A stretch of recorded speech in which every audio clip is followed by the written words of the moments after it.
Hey guys, Suresh Raina जिनको mister IPL के नाम से भी जानते हैं, जिन्होंने चेन्नई सुपर किंग्स को बहुत सालों तक रिप्रेजेंट किया, लेकिन आईपीएल 2022 के ऑक्शन में हमें कुछ शॉकिंग देखने को मिला जब चेन्नई सुपर किंग्स ने सुरेश रैना पे बिड नहीं लगाया और सुरेश रैना हो गए अनसोल्ड।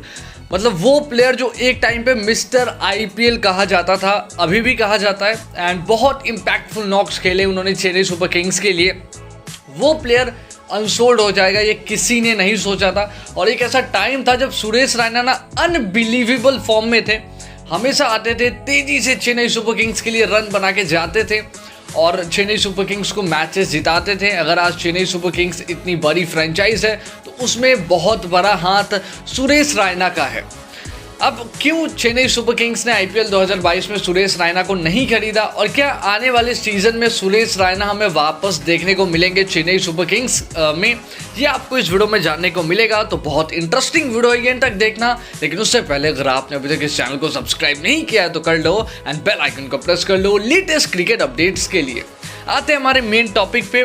देखो, मैं टाइम वेस्ट बिल्कुल नहीं करूंगा आपका, डायरेक्टली हम मेन पॉइंट पे आते हैं कि क्या सुरेश रैना चेन्नई सुपर किंग्स के लिए आईपीएल 2023 में या फिर आगे कभी खेलते हुए दिखेंगे। तो देखो, मेरा ये मानना है कि चेन्नई सुपर किंग्स रैना से मूव ऑन कर चुका है and may be Chennai super Kings के लिए अब रैना हमें कभी खेलते हुए नहीं दिखेंगे। वैसे भी अब रैना कमेंट्री में आ चुके हैं, एक्सपर्ट बन चुके हैं एंड वही सब आगे के सीरीज़ में भी जो इंडिया खेलेगा उधर भी हमें देखने को मिलेंगे।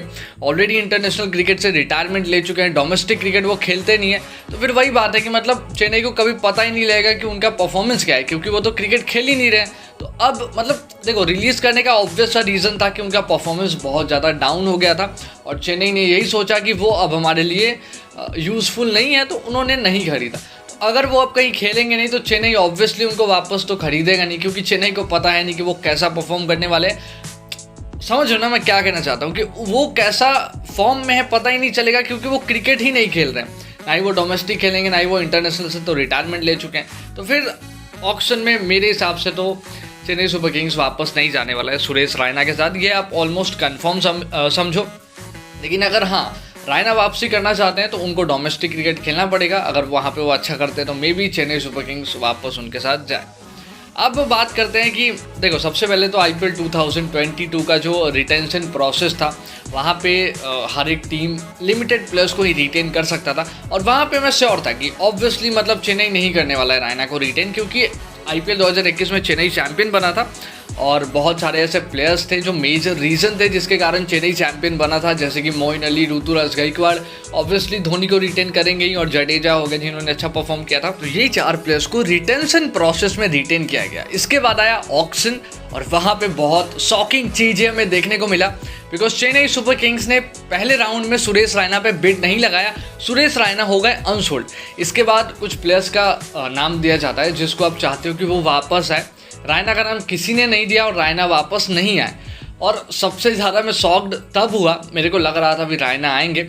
हुआ ऐसा कि चेन्नई की टीम में एक स्लॉट बचा था। आप एक स्क्वाड में सिर्फ 25 प्लेयर्स को ही रख सकते हो। चेन्नई के स्क्वाड में ऑलरेडी 24 प्लेयर्स आ चुके थे, सिर्फ एक स्लॉट बचा था और चेन्नई के पास इनफ मनी था जिसमें वो रैना को अपनी टीम में लेके आ सकते हैं, बेस प्राइस पे खरीद सकते हैं। लेकिन हुआ ऐसा कि चेन्नई सुपर किंग्स ने एक यंगस्टर को खरीद लिया और वहाँ पे मैं बहुत ज़्यादा शॉक्ड हुआ। देखो, भले ही रैना फॉर्म में नहीं है, लेकिन रैना ने बहुत कंट्रीब्यूट किया है चेन्नई सुपर किंग्स के लिए, और मेरे हिसाब से इतना तो आप उनको ट्रिब्यूट दे सकते थे। आप उनको रिटेन नहीं मतलब खरीद सकते थे, उनके बेस प्राइस पे ही वापस आप उनका नाम देके टीम में रख सकते थे। भले ही आप उनको प्लेइंग 11 में नहीं खिलाते, बेंच ही कर देते। वैसे भी आपने यंगस्टर को उसको बेंच ही किया, आप रैना को बेंच कर देते और मान के चलो आपको ज़रूर उनका यूज़ आता कभी। जैसे कि मोइन अली इनिशियल मैचेस में अच्छा परफॉर्म नहीं कर रहे थे, तो आप रैना को लेके आते, नंबर 3 पर खिलाते, मे बी वो जो पहले करते थे वो करके देते आपको, मे बी वो अच्छा परफॉर्म करते, may be Chennai super Kings अपने इनिशियल मैचेस जीतता। लेकिन चेन्नई सुपर किंग्स ने रैना को नहीं खरीदा, जो कि मेरे हिसाब से अनफेयर था, बिकॉज उन्होंने आपके लिए बहुत ज़्यादा कंट्रीब्यूट किया है। आप उनको एक ट्रिब्यूट दे सकते थे, काइंड ऑफ एक गिफ्ट दे सकते थे वापस खरीद के, भले ही वो उतने अच्छे फॉर्म में नहीं है। देखो, फॉर्म में तो धोनी भी नहीं थे आईपीएल 2020 में। उन्होंने बिल्कुल अच्छा परफॉर्म नहीं किया। 2021 में भी उन्होंने बिल्कुल अच्छा परफॉर्म नहीं किया, लेकिन 2021 में उनको क्रिटिसाइज़ नहीं किया गया बिकॉज चेन्नई जीत गई, और अगर कोई टीम जीत जाती है तो फिर उतना ध्यान नहीं दिया जाता है। लेकिन IPL 2022 में अगर बात करें तो ऑब्वियसली धोनी ने अच्छा परफॉर्म किया है, बहुत सारे अच्छे नॉक्स खेले IPL 2022 में। लेकिन आपने MS धोनी पे फेथ दिखाया क्योंकि उन्होंने आपके लिए कॉन्ट्रीब्यूट किया है। उन्होंने 2020 खेला, बहुत ख़राब परफॉर्म किया, मे बी आप उनको भी हटा देते टीम से, लेकिन आपने वैसा नहीं किया। आपने उन पर भरोसा दिखाया और उन्होंने IPL 2022 में अच्छा किया, IPL 2021 में आपको ट्रॉफी दिलवाया एज कैप्टन। तो आप रायना पे भी फेथ दिखा सकते थे बिकॉज उन्होंने भी इक्वली ही कंट्रीब्यूट किया है महेंद्र सिंह धोनी जितना।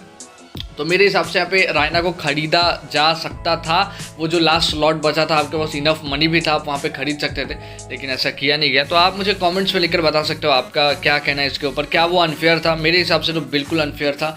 बिड लगाना चाहिए था, रायना को टीम में लेके आना चाहिए था, पहले मैचेस में बेंच करते, अगर टीम अच्छा नहीं करता तो आप उनको नंबर 3 पर लाके खिलाते और मे बी वो वहाँ पे आके अच्छा भी करते, पावर प्ले में कुछ अच्छे शॉट लगाते, अच्छा रन बनाते, तेज़ी से रन बनाते। आप मुझे कमेंट्स में लिखकर बता सकते हो आपका इसके ऊपर क्या कहना है। बाकी फ्यूचर में देखने को मिलेंगे या नहीं तो वो तो मैं आपको ऑलरेडी बता चुका हूँ कि मेरे हिसाब से बहुत कम चांसेस है कि वो अब हमें फ्यूचर में चेन्नई के लिए खेलते हुए दिखेंगे। And not only for Chennai, अगर आपको लगता है दूसरी टीम में खेलते हुए दिखेंगे तो उसके भी बहुत कम चांसेस है बिकॉज जैसा मैंने आपको बताया कि वो डोमेस्टिक नहीं खेल रहे हैं, तो उनको पहले डोमेस्टिक में कम बैक करना पड़ेगा, तभी कोई दूसरा टीम उनमें इंटरेस्ट दिखाएगा। Otherwise I think it's impossible कि कोई टीम बिना परफॉर्मेंस देके आपको खरीद लेता है। या तो वो वही टीम होगा जिसके लिए आपने बहुत कुछ किया है लेकिन वो टीम तो आपको खरीद नहीं रहा है, तो फिर दूसरा टीम क्यों ही करेगा, आप खुद ही समझो। अभी के लिए थोड़ा बस इतना ही, तो अभी के लिए बस इतना टाइप आपको ये वीडियो अच्छी लगी होगी तो कमेंट्स में लिखकर बताइए कैसे लगा आपको। अच्छी लगी लाइक कीजिए, चैनल सब्सक्राइब कीजिए, बेल आइकन को बजाइए ताकि मैं जैसे अगली वीडियो नोटिफिकेशन आपके पास आ जाए।